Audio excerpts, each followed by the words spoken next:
Viral junior সাকিবের বিশেষজ্ঞ কেটে নিছে তার শখের স্ত্রী শিখা। ভিডিওটি দেখতে থাকেন, বিস্তারিত জানতে পারবেন। তোরে বাইর করে মাইরালাম, দুষ্টামি করে মনে হয় ওকে আমাকে কি মেরে ফেলবে। আরেকটা মানুষকে কি এত সহজে মারা যায়? আমি কি মানুষের কোটি কোটি টাকা মেরে খাইছি, আমাকে মেরে ফেলবে? ও আমাকে প্রতিদিন ওর ছেলে মেয়ে দিয়া মানসিক টর্চার করছে এতদিন। তারপর ও আমাকে কালকেও 2-3টা চট থাপ্পড় মারছে, এই যে ঘাড়ের এখানে দাগ আছে। তারপর আমি ঘুমায় রয়েছি, কাজ জান তোমার জন্য একটা নিয়ে আসছি। ওই যে আগে খাইতা না 300 টাকা করে, 75 টাকা করে, কিন্তু একটা বিয়ারের মতো ইয়ে আছে, ওই যে ইসে বেচে। হ্যাঁ হ্যাঁ হ্যাঁ, দোকানে বেচে। ওইটার সাথে আর লাল কি জানি মিক্স করছে, আর আগে চড়ে কি মিক্স করে নিয়ে আসছে আমি দেখি নাই।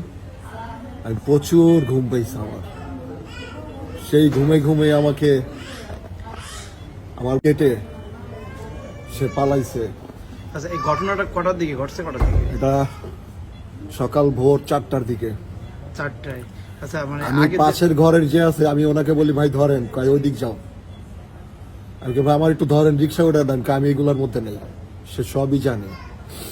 মানে এগুলো কি পরিকল্পিত আগে জি থেকে? জি, ইমন খান আসছিল, ইমনের ভয়তে ওরা কথা কয় না। খান মাসুদ নাকি অনেক প্রতাপশালী।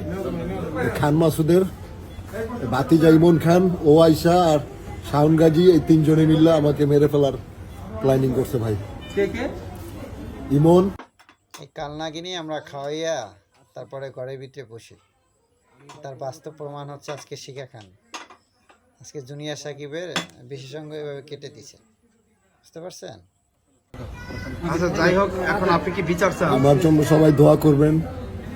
আমি 2022 সালের আগে অনেক ভালো ছিলাম, আমি কিন্তু অনেক ভালো ভালো অভিনয় নিয়ে আমি স্বপ্ন দেখছি।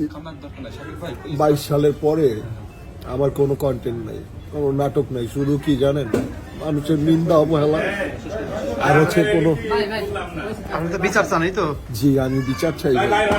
কাইটা 2 ভাগ করে হালাইছে, হাতে নিয়ে বৈশা রয়েছে মহিলায়। ওর বিচার চাই, ওর ফাঁসি চাই। হ্যাঁ, ফাঁসি চাই।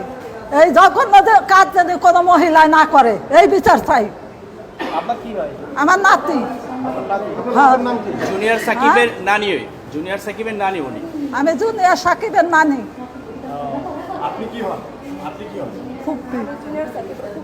একটু কাছে আসেন, ফুপি লাগে, একটু কাছে আসেন।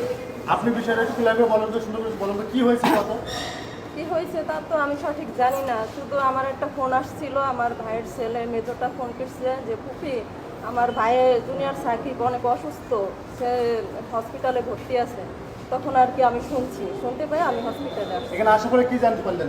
এখানে আসার পরে জানতে পারছি যে তার বউ, ওই শিখা খান, সে একটা ভয়ানক মহিলা, বুঝছেন? সে